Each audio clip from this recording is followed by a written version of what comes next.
السلام علیکم ورحمۃ اللہ وبرکاتہ۔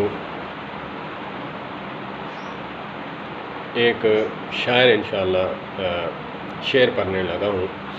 کیا ہی خوب کہا ہے،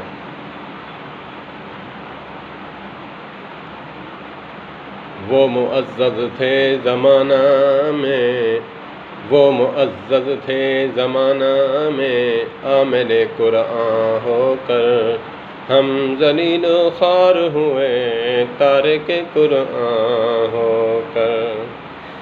وہ معزز ہوئے عامل قرآن ہو کر، قرآن و سنت پر عمل کر کے وہ معزز بنے۔